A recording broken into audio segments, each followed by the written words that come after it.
여러분, 혹시 좋아하는 여자랑 카톡하면서 이런 경험 있으신가요? 대화가 잘 돼서 신나게 이야기하다가 갑자기 아무 말도 떠오르지 않는 순간 뭐라고 보내야 하지? 머리가 하얘지면서 폰만 잡고 있게 되는 그런 순간이요. 여러분만 그런 거 아닙니다. 남자 열의 여덟은 이런 경험 있어요. 특히 관심 있는 여자일수록 더 심해지죠. 왜냐면 잘 보이고 싶은 마음이 있으니까 말 하나하나에 신경이 쓰이는 거예요. 그래서 오히려 편한 친구한테는 카톡 잘하면서 좋아하는 여자한테는 못하는 겁니다. 아이러니하죠? 그런데 재밌는 게 있습니다. 카톡을 정말 잘하는 남자들이 따로 있거든요. 그 사람들은 타고나서 말을 잘하는 걸까요? 아닙니다. 이건 배울 수 있는 기술이에요. 그런데 한 가지 확실한 게 있어요. 카톡을 잘하는 남자들은 특별한 능력이 있는 게 아닙니다. 그냥 몇 가지 패턴을 알고 있는 거예요. 패턴만 알면 누구나 할 수 있습니다. 오늘부터 시작해보세요. 말주변이 없어도 상관없어요. 오히려 말주변 없는 사람이 이 방법을 쓰면 효과가 더 크다고까지 말할 수 있습니다. 오늘부터 시작해보세요. 오늘 제가 여러분한테 알려드릴 건 크게 두 가지예요. 먼저 왜 할 말이 없어지는지 그 근본적인 원인을 알려드리겠습니다. 그 다음에 할 말이 없을 때 바로 써먹을 수 있는 구체적인 방법 6가지를 다 알려드리겠습니다. 여기서 중요한 건요, 뒤에 3가지는 여러분이 아마 한 번도 들어본 적 없을 겁니다. 심리학 연구에 기반한 방법인데 이거 아는 남자가 거의 없어요. 끝까지 보시면 카톡할 때 할 말이 없는 상황 자체가 사라질 거예요. 그리고 저도 처음부터 카톡을 잘한 건 아닙니다. 솔직히 말하면 한 몇 년 전만 해도 뭐라고 보내야 할지 몰라서 일십당한 적도 꽤 있어요. 근데 이런 방법들을 하나하나 알게 되면서 확 달라졌습니다. 그리고 오늘 얘기하는 방법들은 심리 테스트를 해라, 밀당을 해라, 이런 뜬구름 잡는 얘기가 아닙니다. 다 구체적인 거예요. 이 상황에서 이렇게 보내라, 이런 식으로 바로 써먹을 수 있는 것들만 모았습니다. 그리고 중간중간 왜 이 방법이 효과가 있는지 심리학적 원리도 같이 설명드릴 거예요. 원리를 알면 응용이 되거든요. 그러면 먼저 왜 카톡할 때 할 말이 없어지는지 그 진짜 이유부터 얘기하겠습니다.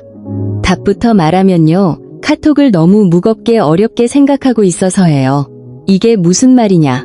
대부분의 남자들이 카톡을 할 때 뭔가를 해야 한다고 생각합니다.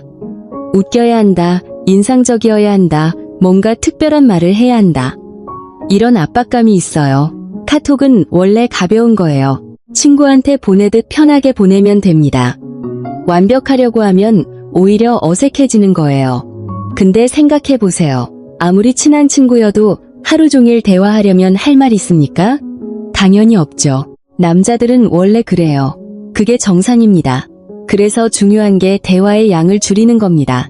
여러분이 하루에 딱 5번만 카톡할 수 있다고 생각해보세요. 그러면 뭐라고 보내야 할지 고민할 필요가 없어집니다.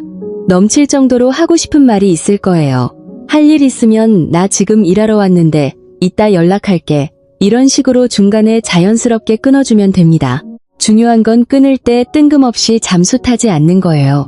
지금 뭐 하러 가는데 좀 이따 연락할게. 이런 식으로 한마디 하고 끊으면 상대방도 이해하고 기다립니다.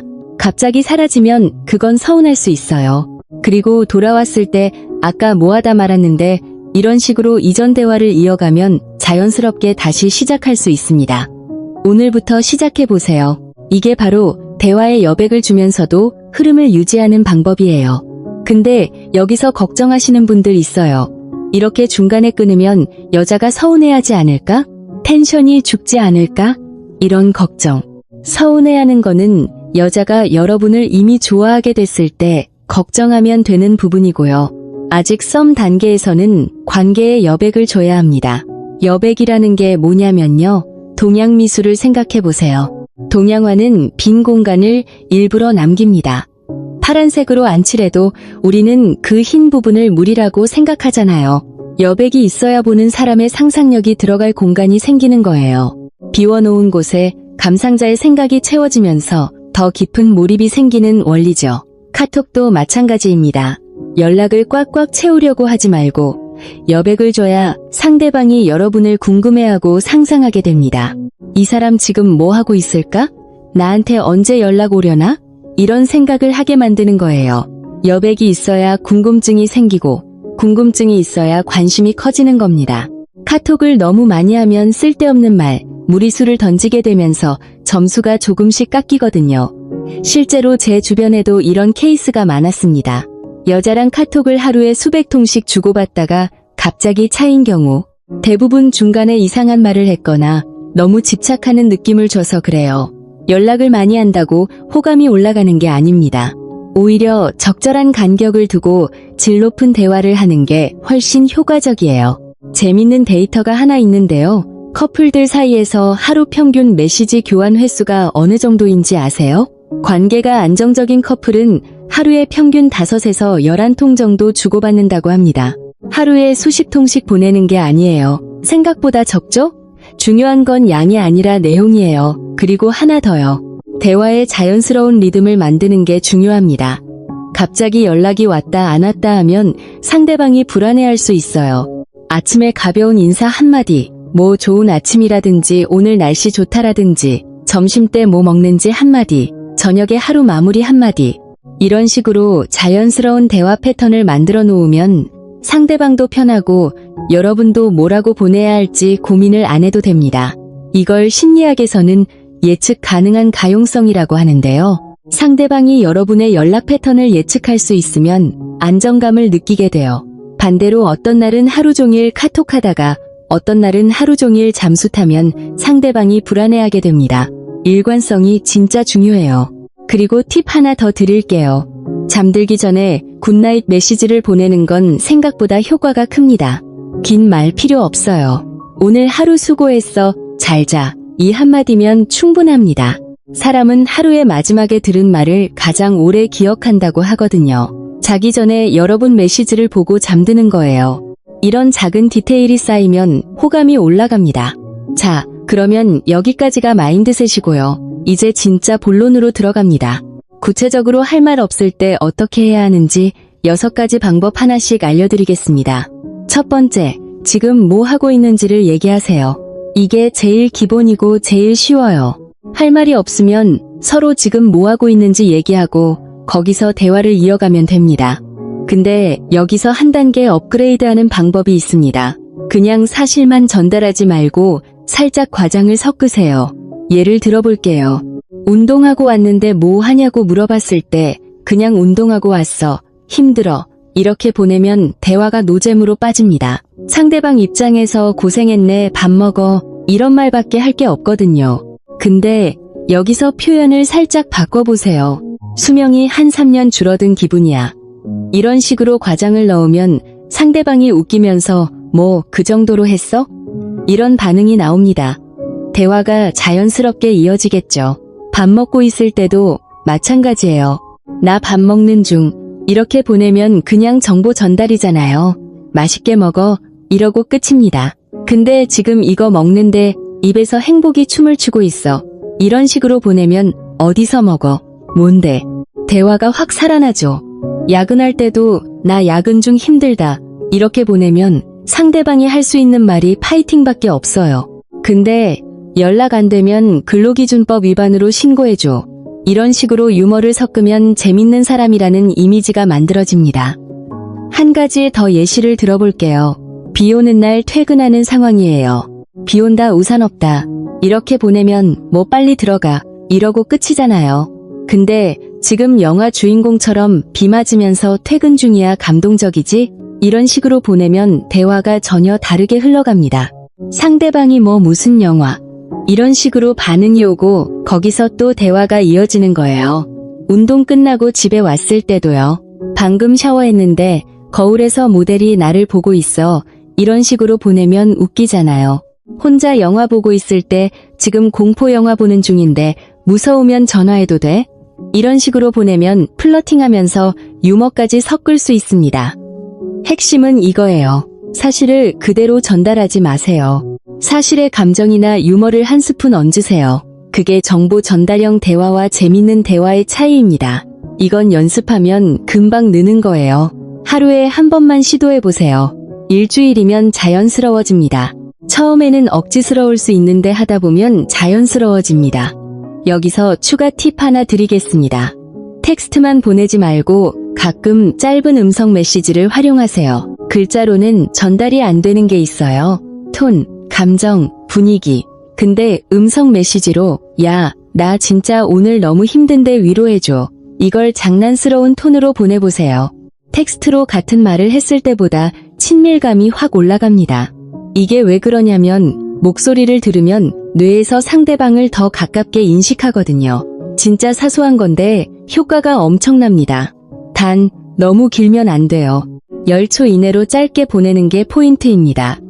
그리고 음성 메시지를 보내기 좋은 타이밍이 있어요.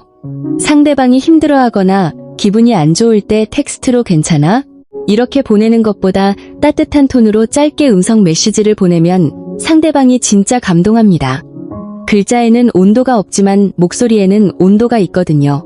이걸 활용하면 다른 남자들과 확실히 차별화됩니다. 자, 첫 번째 방법 정리하겠습니다.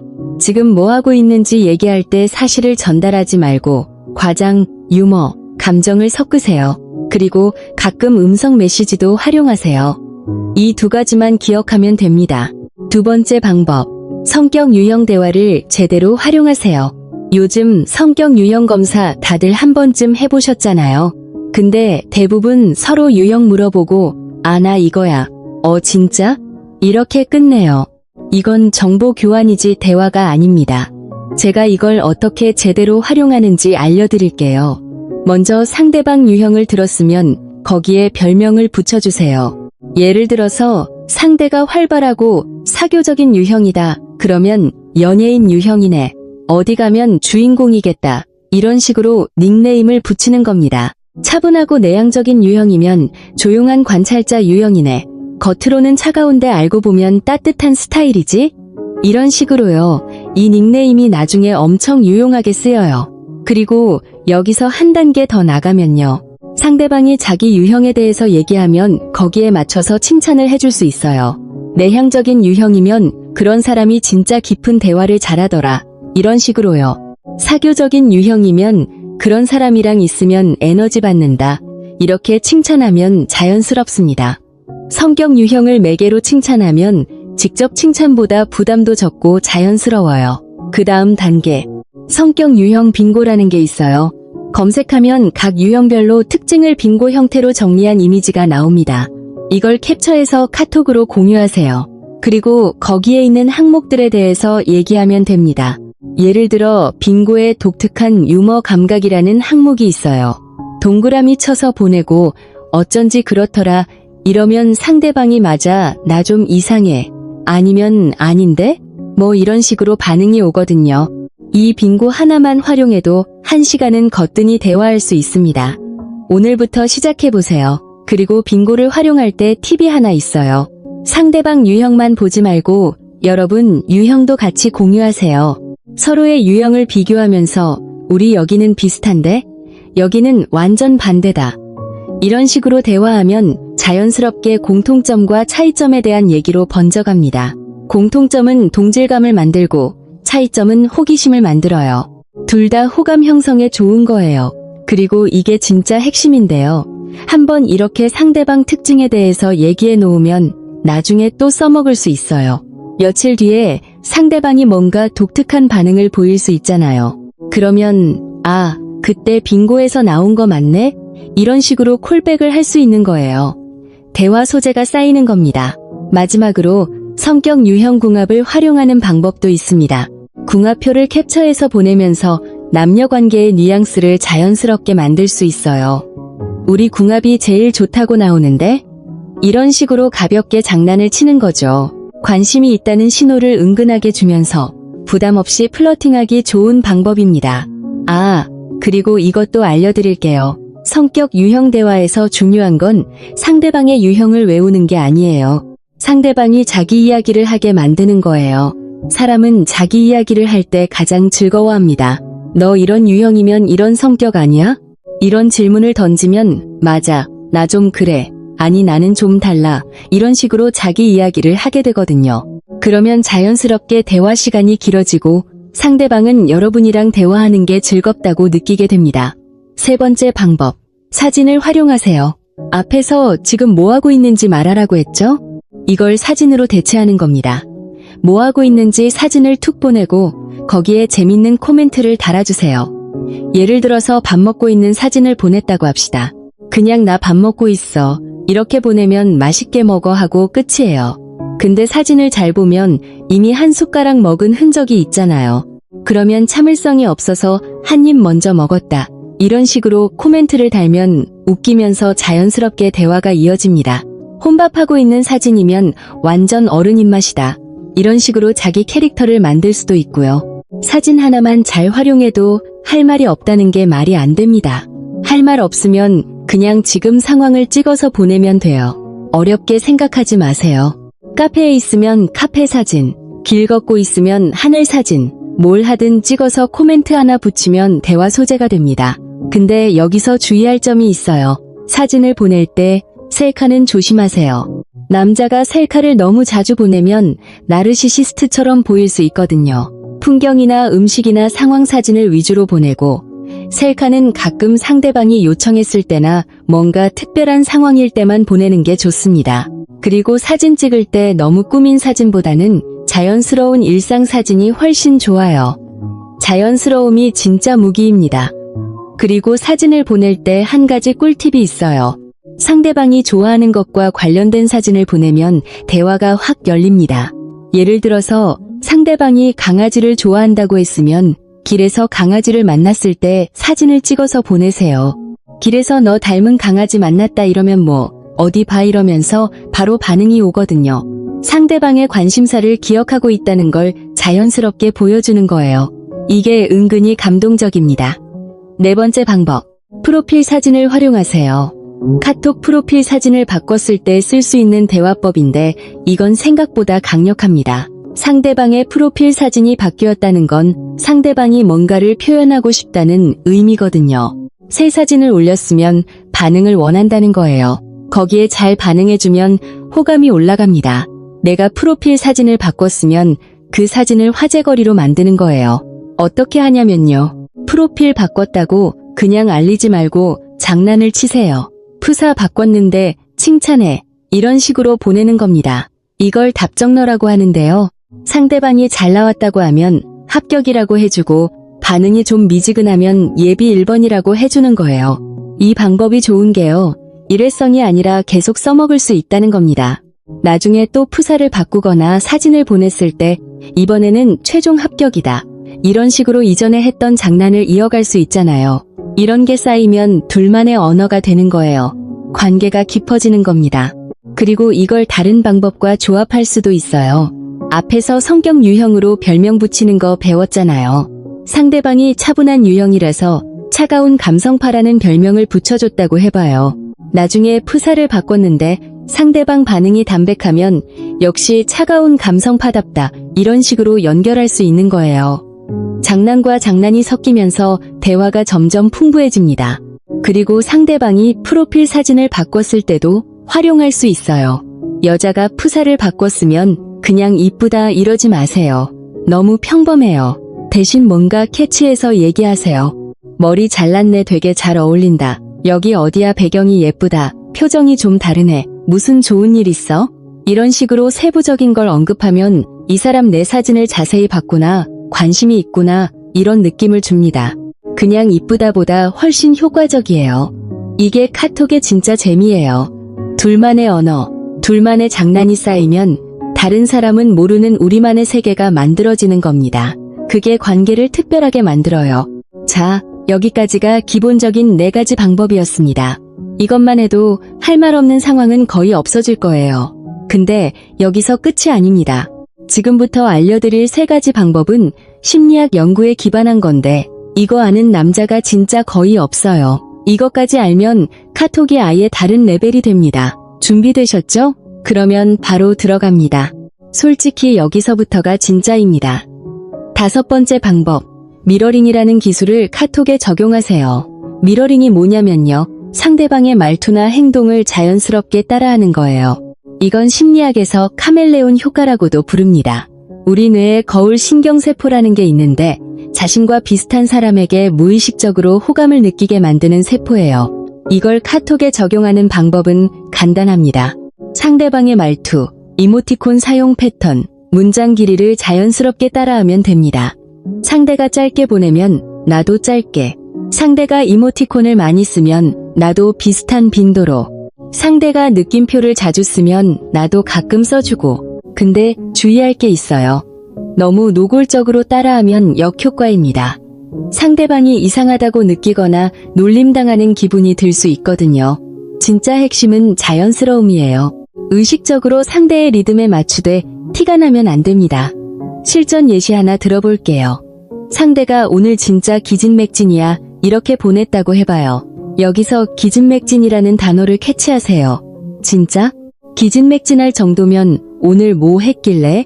이런 식으로 상대가 쓴 핵심 단어를 자연스럽게 따랐으면 상대방은 무의식적으로 이 사람이랑 대화가 잘 통한다는 느낌을 받게 됩니다.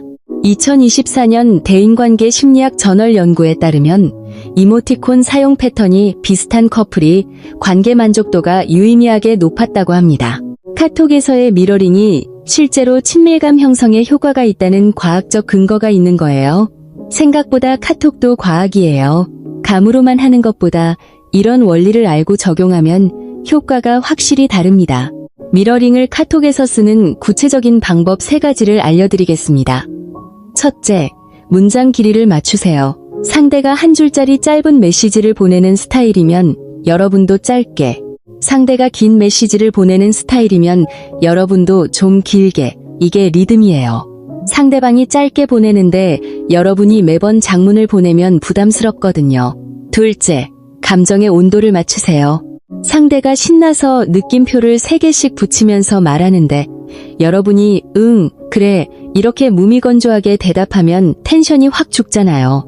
상대가 신나면 나도 같이 신나는 리액션을 보여주세요. 반대로 상대가 진지한 얘기를 하는데 여러분이 장난치면 분위기 파악 못하는 사람이 됩니다. 셋째, 호칭과 표현을 따라하세요. 상대가 여러분을 이름으로 부르면 나도 이름으로, 상대가 그 자주 쓰면 나도 그 가끔, 상대가 아이고나 헐을 자주 쓰면 비슷한 감탄사를 가끔 섞어주세요. 이건 의식적으로 하되 티 안 나게 하는 게 포인트입니다. 그리고 미러링에서 가장 강력한 게 있어요. 바로 유머 코드를 맞추는 거예요. 상대방이 웃기는 포인트가 있잖아요. 어떤 사람은 말장난에 웃고, 어떤 사람은 상황 유머에 웃고, 어떤 사람은 자기 비하 유머에 웃어요. 상대방이 뭘 웃기다고 느끼는지 파악하고 그 코드에 맞춰서 농담을 치세요. 유머 코드가 맞는다는 건 우리 결이 비슷하다는 의미거든요. 이게 맞는 순간 대화가 진짜 즐거워집니다. 6번째 방법, 답장 타이밍 전략을 알아두세요. 이건 2026년에 나온 따끈따끈한 연구 결과입니다. 독일과 미국 연구팀이 543명을 대상으로 메시지 답장 타이밍이 호감도에 어떤 영향을 미치는지 실험했어요. 결과가 재밌습니다. 답장 타이밍에는 역유자 효과라는 게 있어요. 너무 빨리 답장하면 가치가 낮아 보이고 너무 늦게 답장하면 관심이 없어 보인다는 겁니다. 둘 다 안 좋아요. 적절한 중간 지점이 있다는 거죠. 이게 무슨 의미냐면요. 답장이 왔는데 0.5초 만에 바로 보내면 이 사람 다른 할 일이 없나? 이런 인상을 줄 수 있어요. 반대로 3시간이나 5시간 뒤에 보내면 나한테 관심이 없구나. 이런 생각이 드는 거예요. 그래서 어떻게 하면 되냐? 바로 답장하되 약간의 여유를 두세요. 상대가 보낸 메시지를 읽고 자연스럽게 몇 분 정도 뒤에 보내면 됩니다. 바쁠 때는 솔직하게 지금 좀 바빠서 이따 연락할게. 이렇게 말하는 게 일십보다 100배 낫습니다. 그리고 한 가지 더요. 연구에서 밝혀진 건데 답장 속도보다 더 중요한 게 일관성이에요. 좋아하는 사람한테 카톡할 때는 답장 속도가 상대적으로 일정해진다고 합니다. 보통 때는 답장이 들쑥날쑥한데 특정 사람한테는 비교적 규칙적으로 답장하는 거예요. 이건 의식적으로 하는 게 아니라 뇌가 그 사람을 중요하게 인식해서 자동으로 그렇게 되는 겁니다.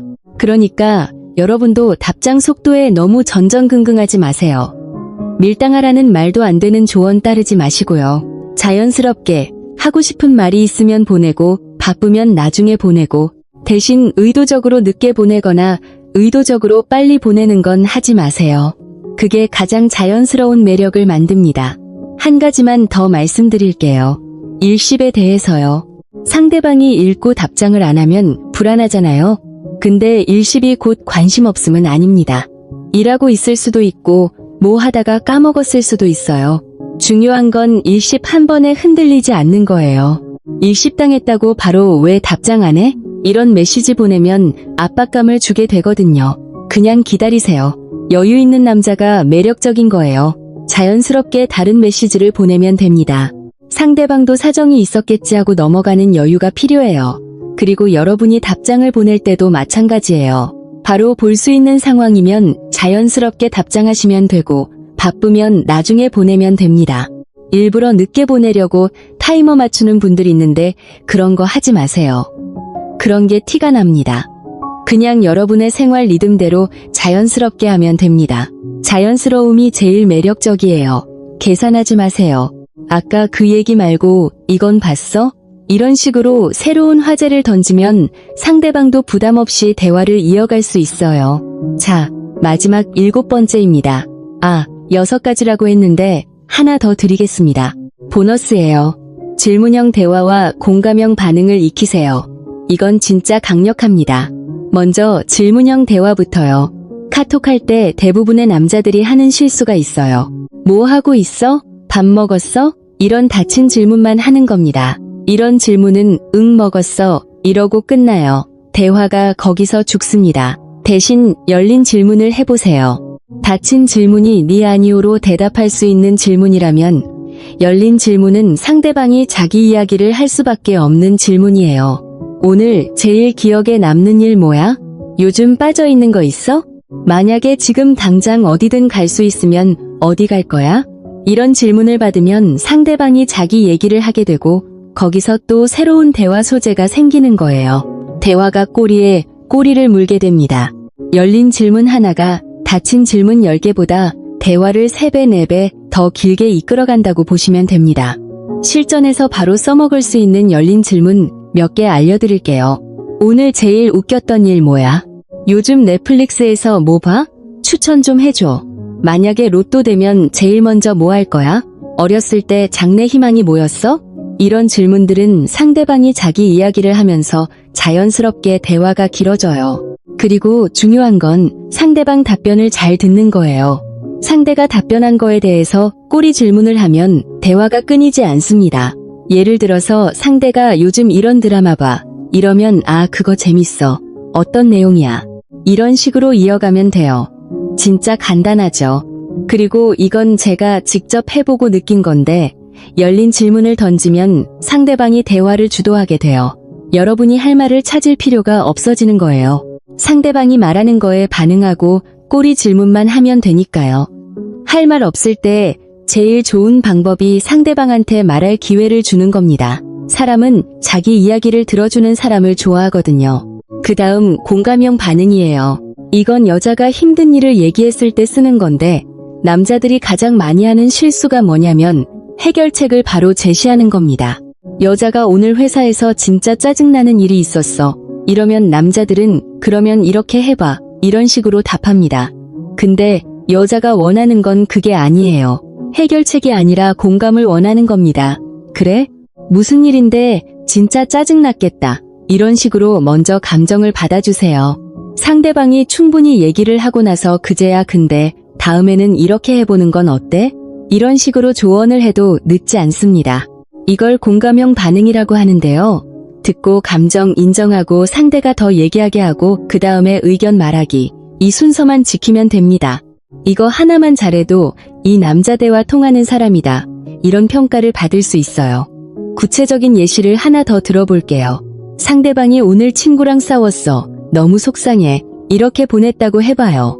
해결형 반응은 이렇습니다. 왜 싸웠는데? 네가 먼저 사과해봐. 이러면 상대방 기분이 더 안 좋아져요. 내 편은 안 들어주고 해결책만 던진다고 느끼거든요. 공감형 반응은 이래요. 진짜? 속상하겠다. 무슨 일이었어? 얘기해봐. 이렇게 먼저 감정을 받아주면 상대방이 쏟아놓기 시작합니다. 그러면서 여러분에 대한 신뢰가 쌓이는 거예요. 남자들이 공감형 반응을 어려워하는 이유가 있어요. 남자는 문제가 생기면 해결하려는 본능이 있거든요. 근데 대화에서는 해결보다 공감이 먼저입니다. 이건 연애뿐만 아니라 모든 인간관계에서 통하는 원칙이에요. 회사에서도, 친구 관계에서도, 가족 관계에서도 공감이 먼저입니다. 공감부터 하세요. 해결은 그 다음입니다. 이걸 잘하면 상대방이 여러분한테 의지하게 돼요. 이 사람한테는 편하게 얘기할 수 있다. 이 사람은 내 마음을 알아준다. 이런 신뢰가 쌓이면 호감은 자연스럽게 따라옵니다. 여기서 중요한 건 가짜 공감은 하지 마세요. 진심으로 상대방의 감정에 관심을 가져야 해요. 형식적으로 힘들었겠다. 이러면 상대방이 다 느낍니다. 진짜 궁금한 마음으로 무슨 일이었어? 이렇게 물어보세요. 진심과 가짜의 차이는 디테일에서 나옵니다. 연애 심리학에서 말하는 정서적 가용성이라는 개념인데요. 상대방이 감정적으로 힘들 때 곁에 있어주는 사람에게 자연스럽게 끌리게 돼 있어요. 카톡 하나로도 이게 가능합니다. 여러분이 곁에 없어도 카톡으로 따뜻한 한마디를 보내면 상대방은 이 사람이 나를 신경 써주고 있구나 느끼게 되거든요. 그 느낌이 쌓이면 호감으로 변합니다. 자, 여기까지 공감형 반응이었습니다. 이건 카톡뿐만 아니라 실제로 만나서 대화할 때도 똑같이 적용됩니다. 열린 질문과 공감형 반응은 모든 대인관계의 기본이에요. 이거 두 개만 잘해도 대화의 질이 완전히 달라집니다. 자, 정리하겠습니다. 오늘 카톡할 때 할 말 없을 때 쓸 수 있는 방법 7가지를 알려드렸습니다. 첫째, 지금 뭐 하는지 과장 섞어서 공유하기. 둘째, 성격 유형 빙고와 궁합 활용하기. 셋째, 사진 찍어서 코멘트 달기. 넷째, 프로필 사진으로 장난치기. 다섯째, 미러링 기법으로 무의식적 친밀감 만들기. 여섯째, 답장 타이밍은 자연스럽게 일관성 있게. 일곱째, 열린 질문과 공감형 반응. 이 7가지를 하나씩 쓰든 조합해서 쓰든 하면 카톡할 때 할 말이 없다는 게 말이 안 됩니다. 이것뿐만 아니라 방법들을 서로 조합하면 효과가 2배, 3배가 됩니다. 예를 들어서 사진을 보내면서 과장 유머를 쓰고 상대방이 반응하면 미러링으로 톤을 맞추고 대화 중간에 열린 질문을 던져서 대화를 이어가는 거예요. 이렇게 조합하면 1시간이고 2시간이고 자연스럽게 대화가 흘러갑니다. 그리고 이건 연습하면 할수록 자연스러워져요. 처음에는 좀 어색할 수 있는데 2-3번만 해보면 몸에 배게 됩니다. 그리고 한 가지만 기억하세요. 카톡의 목적은 만남으로 이어가는 거예요. 카톡은 어디까지나 다리 역할입니다. 카톡으로 호감을 쌓고 적절한 타이밍에 만남을 제안하세요. 우리 다음에 같이 밥 먹자. 이번 주말에 시간 돼? 이런 제안을 자연스럽게 할 수 있으면 성공입니다. 카톡에서 분위기를 충분히 만들어 놓으면 만남 제안도 자연스럽고 상대방도 부담 없이 오케이 할 수 있거든요. 그리고 마지막으로 한 가지만 더 말씀드리겠습니다. 카톡할 때 가장 중요한 건 기술이 아니라 진심이에요. 아무리 좋은 방법을 써도 진심이 없으면 상대방이 느낍니다. 반대로 기술이 좀 부족해도 진심이 있으면 상대방이 느껴요. 오늘 알려드린 7가지 방법은 여러분의 진심을 더 잘 전달하기 위한 도구입니다. 도구를 잘 쓰되 결국 중요한 건 여러분의 마음이라는 거 잊지 마세요. 진심을 담아서 보내는 카톡 한 통이 기술만 앞세운 카톡 10통보다 낫습니다. 오늘 영상이 도움이 되셨다면 좋아요와 구독 부탁드립니다. 이런 실전 대화법 더 많이 다루겠습니다. 그리고 댓글에 여러분이 카톡할 때 겪었던 에피소드나 궁금한 점 남겨주세요. 다음 영상 소재로 반영하겠습니다. 중요한 건 완벽하게 하려고 하지 않는 거예요. 실수해도 괜찮습니다. 오히려 완벽한 카톡보다 조금 어설프지만 진심이 담긴 카톡이 더 매력적이에요. 자연스럽게 여러분다운 대화를 하시면 됩니다. 그러면 오늘은 여기까지입니다. 여러분의 카톡이 달라지길 응원합니다. 할 수 있습니다. 오늘부터 시작해보세요.